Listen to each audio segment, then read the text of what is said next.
Bienvenidos a Voces del Español. Voces del Español es un programa que nos muestra cómo nuestra forma de hablar el español refleja quiénes somos, cómo somos y de dónde venimos. Voces del Español es un programa dirigido por la doctora en lingüística Erika Erdeli, quien además es secretaria académica de UNAM Chicago. Bienvenidos a Voces del Español. El día de hoy vamos a tener una entrevista que de alguna manera está relacionada con el programa previo de Voces del Español, en el que entrevistamos a la doctora Sabine Fleger, con un análisis del discurso periodístico mexicano y su forma de referirse a los migrantes que llegan y a los migrantes que se van del país, que como vimos, pues es un discurso muy distinto el que se utiliza. Entonces, en el tema del discurso, del análisis del discurso, nosotros podemos descubrir a través de las palabras que usamos para referirnos a las personas o a las cosas, qué es lo que está atrás en nuestra mente de cómo conceptualizamos a esas personas o a esas cosas. Entonces, el día de hoy les quiero presentar a la maestra Etzel Hinojosa. Ella tiene formación como intérprete traductora, se formó en el ámbito de las letras inglesas, pero también es maestra en lingüística aplicada por la UNAM. Y el día de hoy nos trae un tema interesantísimo que tiene que ver con la forma como se refieren a nosotros o nos conceptualizan los ingleses. Bienvenida a este programa, Etzel. Muchísimas gracias por la invitación. Muy feliz de estar aquí. Al contrario, muchas gracias y pues sobre todo queremos pedirte que nos cuentes un poco a propósito de tu investigación de tesis, de maestría. ¿Cómo fue que abordaste? Bueno, primero que nada, ¿por qué decidiste abordar este tema de cómo los ingleses, entiendo que los ingleses de Inglaterra, ¿no? Los ingleses del Reino Unido nos han conceptualizado históricamente a los mexicanos? Sí, claro. Bueno, es un poco a lo mejor algo personal, un interés personal que yo tenía, porque como bien mencionaste, yo vengo de la carrera de letras inglesas, ¿no? Y entonces este trabajo pues era relevante porque pues todo el tiempo estuvimos ahí trabajando con literatura inglesa y como pues muchas cosas, ¿no? Cómo percibían pues a lo largo de la historia, cómo fue cambiando. Y esta en particular, bueno, ¿por qué es relevante para una mujer mexicana del siglo XX-XXI leer este tipo de literatura, ¿no? Y entonces fue más o menos así como llegué a este tema y particularmente trabajé tres narrativas de viaje específicamente de tres autores ingleses a principios del siglo XX, ¿no? De los años 30, que es, yo probablemente les suenen los nombres, es D.H. Lawrence, el otro es Aldous Huxley, el autor de Mundo Feliz, y Graham Greene. Entonces, en estos tres autores vienen a México por diferentes razones y nos narran, ¿no? Su experiencia y sus percepciones. Y hoy en día, si nos acercamos a estos textos, como que salta mucho a veces, pues, difícil la lectura por las imágenes que se construyen de nosotros, ¿no? De la gente que vivía en aquella época, en los años 30. Y a veces es un poco hasta agresiva. Sí, el cómo nos perciben, me imagino que estos personajes, realmente, como dices, históricamente muy famosos, llegan a México en un contexto histórico más o menos similar, ¿verdad? Dices que alrededor de los años 30, de 1930, por allí. Entonces se encontraron con un México que quizá ya no es el mismo México de hoy, y los mexicanos tampoco seamos exactamente los mismos, pero quizá en el imaginario inglés todavía persistan algunas de esas imágenes que se fueron creando del mexicano a través de estas narrativas, ¿no? Sí, mucho. Hay que Bueno, creo que es importante recordar un poquito qué implicaron los años 30, tanto para México como para Estados Unidos, ¿no?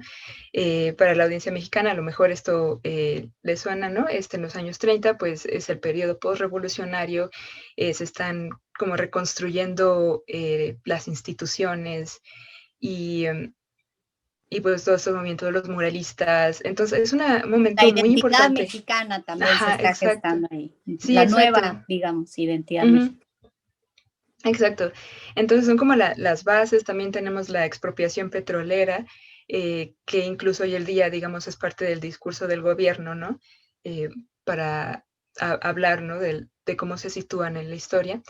Lázaro Eh, Cárdenas. Lázaro Cárdenas, exacto. Entonces, es algo, pues son muchas de nuestras bases, ¿no? Y por el otro lado tenemos Inglaterra, es un periodo entre guerras, entre las dos primeras guerras mundiales.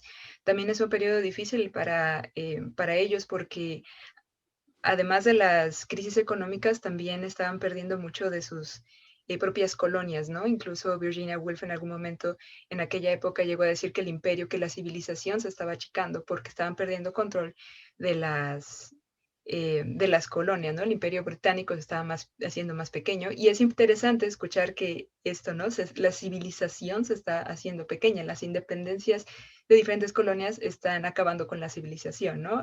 Implicando eso. O sea, van a dejar de ser civilizados aquellos que dejan de ser controlados por los ingleses.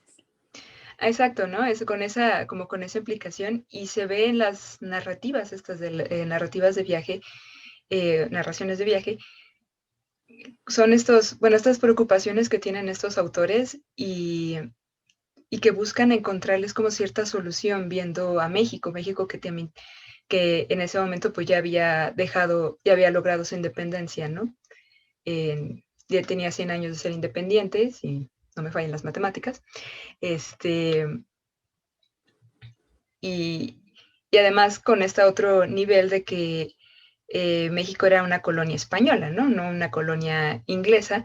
Entonces, como que a lo mejor buscando qué es lo que iba a pasar, ¿no? ¿Qué es lo que iba a pasar con esas colonias? ¿Qué es lo que significaba para ellos? Porque en la construcción identitaria occidental es muy importante toda esta relación que ellos tienen con las personas colonizadas, con los lugares, porque esa es la manera en la que fueron formando su propia identidad, ¿no? Entonces, eso es un poquito del contexto en el que están escribiendo y por qué resulta interesante leerlos ahora, ¿no? Después de pues tantas cosas que pasaron, pues mucho más eventos que fueron configurando, construyendo nuestras propias identidades, tanto inglesa como mexicana, y volver a ver y a veces hasta encontrar como ciertos ecos, ¿no? Que están todavía llegando hacia nosotros que vemos hoy en día. Etzel, qué interesante. ¿Cómo encuentras tú que fue esa mirada de estos ingleses que viajaron a México en los 30? ¿Qué, en términos generales, nos podrías decir, sin entrar todavía en el detalle del tema de la conceptualización del mexicano, qué vieron? ¿Qué fue lo que les llamó la atención? ¿Qué nos podrías decir para introducirnos a este mundo de la mirada inglesa de los años 30 hacia México? Uh-huh. También depende un poquito del autor. D.H. Lawrence estaba como en una búsqueda de una sociedad utópica y de hecho se la pasó viajando y buscando diferentes como culturas, diferentes sociedades nativas para encontrar como esa utopía y por eso fue que llegó aquí a México, se estuvo en su mayor tiempo en Oaxaca y le llama mucho la atención, por ejemplo, la naturaleza, ¿no? El tipo de cómo se desenvuelve o cómo está configurando nuestro medio ambiente. No son los jardines ingleses, ¿no? Por ejemplo, que tienen en Inglaterra, ¿no? Sino pues al ser un país también más grande, pues hay como mucha área verde, pero no, pues no trabajada, ¿no? Por el hombre, ¿no? Sino que simplemente está ahí.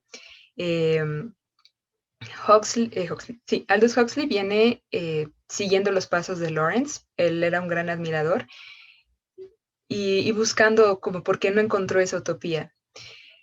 Y entonces su texto es mucho más ensayístico que los demás e igualmente es una como constante reflexión de lo que significa lo que significó para Lawrence no haber encontrado esta civilización primitiva ideal, como esos orígenes edénicos, ¿no? Del ser humano. Y Como reflexionar una por tierra qué. paradisiaca, no tocada por la maldad humana, algo así. Sí, sí, un poco eso lo estaban buscando.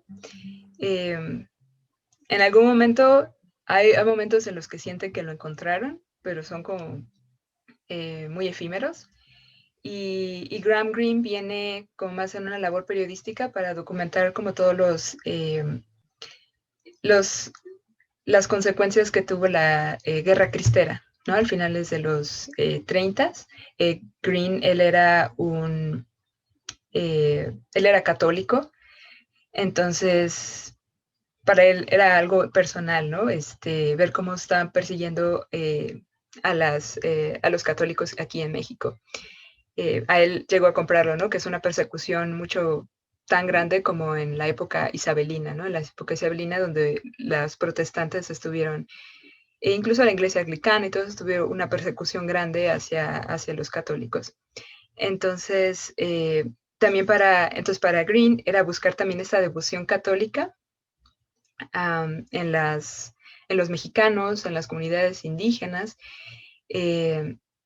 y bueno, también enfrentarse pues a todos los problemas que pues cualquiera puede tener a la hora de viajar, ¿no? Todos los estreses de no poder comunicarse, de enfrentarse a un medio ambiente diferente, ¿no? En Inglaterra, que es un poco más, no sé, templado, lluvioso, y aquí que tenemos partes desérticas enormes, y también lugares muy calurosos y tropicales, de repente enfrentarse como con todo eso de lo que no estaban acostumbrados, eso también les llamó mucho la atención y sí se ve en las narrativas. Sí, es interesante pensar qué tendrían en la mente estas personas antes de venir a México. O sea, qué se imaginaron y finalmente qué encontraron, como dices tú, de dónde habrá salido esa idea de que México podía ser un lugar paradisiaco, semi-salvaje, pero al mismo tiempo, bueno, pues sí sabían que había sido una colonia española durante 3 siglos. Entonces, que es interesante y también me haces recordar con estos comentarios que nos haces, por ejemplo, el caso de Pierre Gauguin, el pintor francés que se fue a Tahití, ¿no? A estas islas, también buscando un Edén fuera de su mundo occidental conocido y tratando de buscar una sociedad quizá menos maleada por la civilización, no sé, y sí, encontró unos paisajes exóticos, maravillosos, exóticos para ellos, ¿no? Claro. Pero por otro, sí, porque cuando me dicen, ay, México, qué exótico, pues para mí no es exótico porque yo soy de allí, ¿no? Pero bueno, al final encuentran que hay seres humanos en todas partes y que se comportan igual, que tienen las mismas virtudes y defectos, y quizás se desencantan de algunos aspectos, ¿no? Pero bueno, es cierto, la devoción religiosa en México, pues, ha estado siempre presente y creo que se ha mantenido en buena medida en los países latinoamericanos. Entonces, es interesante esto, ¿no? Bueno, pues vamos a resumir de alguna manera en esta primera parte del programa. La maestra Etzel nos ha podido introducir un poco en este mundo de los viajeros ingleses que a principios del siglo XX, vamos a decir la primera mitad del siglo XX, en este periodo entre guerras mundiales, viajan a México para buscar eh, diferentes realidades, para buscar una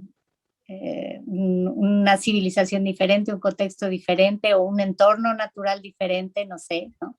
Efectivamente, el paisaje mexicano, pues, puede ser diferente en algunos casos, pero también parecido en otros. Me hiciste recordar también un viaje que hice con unos alemanes a Oaxaca en mi tierna juventud, y recuerdo que al ver estos paisajes de la Sierra de Oaxaca decían, wow, esto parece Suiza, ¿no? Ujú, Suiza, porque bueno, es un paisaje distinto del que se ve en Alemania o del que se ve en Inglaterra, bastante más, menos dominado quizá por la naturaleza y más dominado por la mano del hombre, ¿no?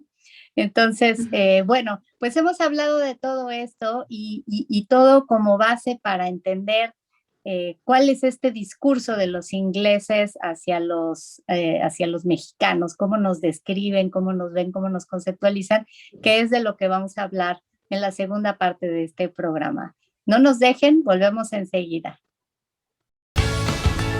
Gracias por estar compartiendo con nosotros este nuevo programa de Voces del Español. También te invitamos a visitar nuestra mediateca. Es una colección de material audiovisual difundido en medios digitales para promover la cultura. Aquí encontrarás el contenido que no hayas podido ver en su momento en nuestros canales de comunicación como YouTube, Facebook e Instagram. Gracias por quedarse con nosotros. Estamos en Voces del Español conversando con la maestra en lingüística aplicada, Etzel Hinojosa. Ella nos está hablando sobre su investigación de tesis sobre la visión de los ingleses, en particular de 3 ilustres ingleses que viajaron a México en los años 30 y dejaron narrativas que impactaron a su sociedad respecto de quiénes somos los mexicanos. Entonces, bueno, pues no puedo ya esperar más para preguntarte, Etzel, qué palabras, qué expresiones usan estos autores que escribieron sobre los mexicanos para referirse a ellos, cómo nos ven, cómo nos conceptualizan. Claro, es la parte buena, Sí. la parte divertida porque lo que más sale es que, o sea, nos ven a todos como salvajes. Realmente como que por esos lentes somos unos salvajes, ¿no? Hay momentos en los que sí se enfrentan a la urbe y de hecho se nota un poco ahí los patrones que utilizan, cuando se refieren a los mexicanos, no, cuando se refieren a las personas que están como en ciertas zonas como urbanísticas, a los ingenieros, no sé, se refieren a ellos como mexicanos. A todo lo demás, la parte rural, inmediatamente son indígenas, son indios, ¿no? Les llaman Indians, o son mestizos, ¿no? Y cuando usan la palabra mestizo son en contextos como despectivos. Em, entonces, O a sea, la hora está de... el mexicano, que es el civilizado más o menos en las ciudades, y todo el resto son estos indios o mestizos que Ujú, serían como mexicanos de segunda categoría, vamos a decir. sí, sí, exacto. Entonces, como por ese lente, ¿no? Del salvaje, pues hay todo un proceso de ver al otro, de ver al mexicano como alguien que no tiene la suficiente inteligencia, ¿no? Por ejemplo, para eh, tomar decisiones, para aprender a ser como buenos agricultores. eh, a veces son muy inocentes, ¿no? No tienen esa madurez. O son personas atrapadas en el tiempo, ¿no? Sobre todo los indios, ¿no? Las personas de pueblos originarios los ven a ellos como personas paleolíticas, en un momento llegó a decir paleolíticos, eh, que quedan como atrapados entre toda la naturaleza que hay alrededor. Eh, También algo que salía muchísimo era la constante comparación del mexicano con animales. Y eso yo creo que también en parte es algo normal en ese tipo de discurso hacia de ver a las sociedades primitivas, de acuerdo a ellos, como animales, ¿no? Para quitarles, reducirles un poco esa humanidad. Entonces, las comparaciones no se hacen con, por ejemplo, leones, ¿no? Este hombre era como un león, ¿no? Sino es más como, no, pues esta mujer tenía sus ojos de tortuga, eh, eran lentos como una mula o tenían caras de bovinos, ¿no?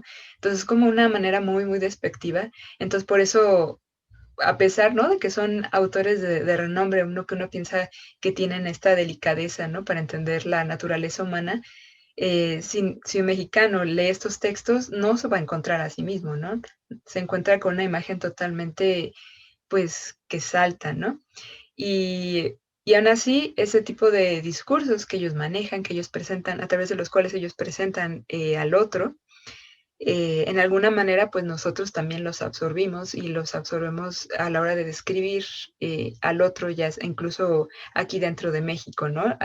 Todos los problemas de clasismo, de racismo, pues vienen también alimentados como de este tipo de discursos. Bueno, yo creo que habría que considerar que la imagen que tenían los colonizadores de los habitantes de sus tierras colonizadas, en el caso de España, cuando colonizan la nueva, bueno, el territorio que ahora es México, pues no veían a los indios, ahora les decimos indígenas, pero en aquel entonces esa palabra no se usaba, es la palabra indios, ¿no? Entonces veían a los indios como no personas, no personas, o sea, no con el estatus de persona, entonces casi el estatus de animal, porque no estaban evangelizados. Entonces, al no convertirse a la religión católica, en tanto eso no sucediera, no tenía estatus de personas, ¿no? Entonces, desde allí viene una conceptualización de estos habitantes como personas o como salvajes, como no personas, ¿no? Como salvajes, como medio animales, a pesar de que ahora sabemos que había una civilización donde había una organización social, donde había desarrollo tecnológico, intelectual, había poesía, había astronomía, había muchas cosas que nos podrían dar la categoría de civilizados, pero que para ellos, al menos empezando por el punto de vista religioso, pues no podíamos ser considerados personas, ¿no? Entonces, posiblemente hayas tú visto en tu investigación que era una imagen que se daba entre los pueblos que conquistaron diferentes regiones del mundo, como es el caso de los ingleses, pues que ya su punto de partida haya sido que todos los conquistados pues no alcanzan un estatus de civilización y como de personas, ¿no?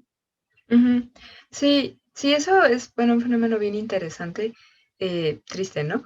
Pero interesante porque esta desubjetivización del otro, esta manera de quitarle esa humanidad, pues ayuda mucho a establecer pues otras políticas, otros procesos, ¿no? Como bien mencionas, la cristianización de las sociedades que estaban aquí en México, en pues a lo largo de la historia, ¿no? Para poder justificar, por ejemplo, actos como la esclavitud, pues también hay que quitarle, hay de que degradar al esclavo a una categoría inferior, ¿no? Para justificar como que todas esas violencias, todas esas estructuras de poder que se están creando hacia la otra persona. Hay un libro muy interesante que es de Ibram Kendi, que justamente hace como un pequeño recuento de cómo estos discursos racistas se fueron formando a través de la historia occidental, ¿no? Yéndonos hasta Aristóteles, buscando la manera de justificar la degradación de ciertos grupos de seres humanos para justificar la esclavitud, hasta cosas, hasta más recientemente, ¿no? Entonces, cuando él justamente encuentra que hay así con fecha y nombre, cuando se empezó como a trabajar este discurso racista, ¿no? Con un cronista portugués, hablando creo que del tío del rey de Portugal, creo que era el rey Alfonso. El tío era el duque Enrique el Navegante, que empezaron a trabajar y a crear un negocio de esclavos para de la parte de África, ¿no? Ya no yéndose a otras partes, sino concentrándose en África, Y ahí es cuando el cronista empieza como a justificar este negocio a partir de que es que estas personas son animales, se comportan como bestias y necesitan de nosotros para que lleguen a un punto más civilizado, ¿no? También necesitan cristianizarse. Entonces, por eso tenemos que, está mucho mejor si los esclavizamos a que si los dejamos así. Y esto parte como de una necesidad también económica, tiene una justificación económica, pero son discursos que se nos quedaron. Y lo vemos con estos tres autores. Todavía está como esa necesidad de hacer menos al otro para justificar su propia, pues, necesidad, su propia identidad, ¿no? Bueno, yo voy a decir su propio salvajismo. Sí. Necesitan legitimar su salvajismo llamándonos salvajes a los demás. Sí, sí, claro. Pero bueno, volviendo al punto de origen, ya que lo estás tocando ahora de esta conversación, me gustaría que nos compartieras, partiendo de esta motivación que te llevó a hacer esta investigación, ¿qué de todo eso que encontraste consideras que prevalece? Claro. Pues hasta la fecha creo que uno puede encontrar como estas actitudes de hacer menos al otro en otros contextos, ¿no? Como mencionabas, ¿no? En la entrevista con la doctora Pfleger y el discurso hacia el migrante, pues también es una manera de quitarle su humanidad, de volverlo como un ser violento, peligroso, para pasar políticas migratorias. Y quien no haya visto esa entrevista, vaya a verla. Entonces, ahí sigue. Otra cosa también que encontré en mi análisis es esta también atención hacia cómo se relaciona el mexicano con la naturaleza. Y, y lo que ellos decían es que esta naturaleza era salvaje también y era todavía una fuerza mayor que la del mexicano. Entonces el mexicano no podía controlarla, ¿no? En esta idea de que un ser civilizado puede controlar la naturaleza a través de la agricultura, a través de la ganadería, no sé. De las vacunas. De las vacunas, exactamente.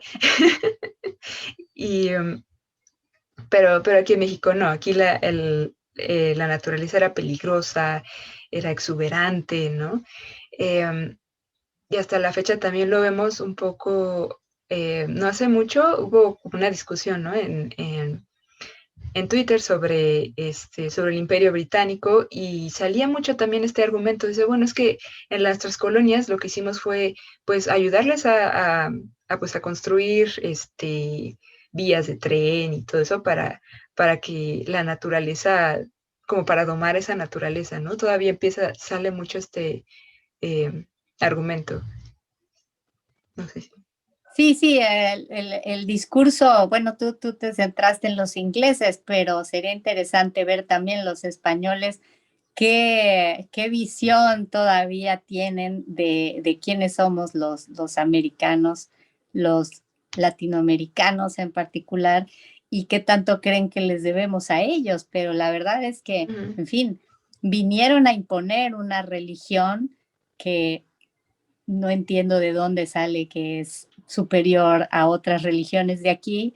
Vinieron a imponer una lengua que ahora sabemos que, pues, la riqueza lingüística de México, que aún perdura a pesar de que hicieron todos los intentos por aplastarla, y aún perdura, ¿no? Aunque el español es parte de nuestra riqueza también, ¿no? Lo hemos incorporado. Claro. Entonces, bueno, claro, están estos discursos triunfalistas de nosotros los salvamos de la falta de religión, nosotros los salvamos de la falta de civilización. Sin embargo, creo que todos los seres humanos en este planeta, pues, nos enfrentamos a la naturaleza como una fuerza superior, nos inventamos las religiones que consideramos que necesitamos para lidiar con nuestras incógnitas intelectuales y espirituales, y al final, en fin, todos estamos en el mismo barco, ¿no? Sí, claro. Y así, bueno, a lo mejor yo no soy la mejor persona para decirlo, ¿no? Porque pues crecí en un mundo occidentalizado, pero he escuchado, ¿no? Por ejemplo, la antropóloga Aura Cumes, ella es una antropóloga caquichel, creo que lo estoy pronunciando mal seguramente. Y ella justamente observa, ¿no? Que para el mundo occidental siempre está como este antagonismo entre el hombre y la naturaleza, pero desde su punto de vista, de su experiencia de los pueblos originarios, no está esa visión, sino que pues el hombre es parte de la naturaleza y ya, ¿no? Pero en esta parte occidentalizada sí es como son fuerzas en oposición. Y eso pues es herencia y eso es un discurso que todavía tenemos, ¿no? Sí, son formas de conceptualizar y de entender el mundo. Yo la verdad es que sé que el que pensemos en seres humanos como animales o como salvajes puede resultar ofensivo para los seres que aspiramos a ser civilizados, pero la verdad sea dicha, el ser humano es parte del reino animal, no somos Claro. otro reino. Existe el reino vegetal, el mineral y el animal, y nosotros estamos en el animal, somos parte de los animales, y pues creo que salvajismo hemos demostrado en todos los niveles, también los salvajes piratas ingleses, tanto como cualquier salvaje que se pueda considerar en el mundo, ¿no? Entonces, bueno, pero es interesante. Muchas gracias, Etzel, por habernos compartido tu investigación, un poco sobre tus motivaciones para hacerla. Y bueno, pues quisiera nada más preguntarte, ahora que estás iniciando tu doctorado, hacia dónde caminas? ¿Qué es lo que vas a investigar ahora? Bueno, ahorita a lo mejor cambié un poquito el tema, pero en el fondo es un poco lo mismo.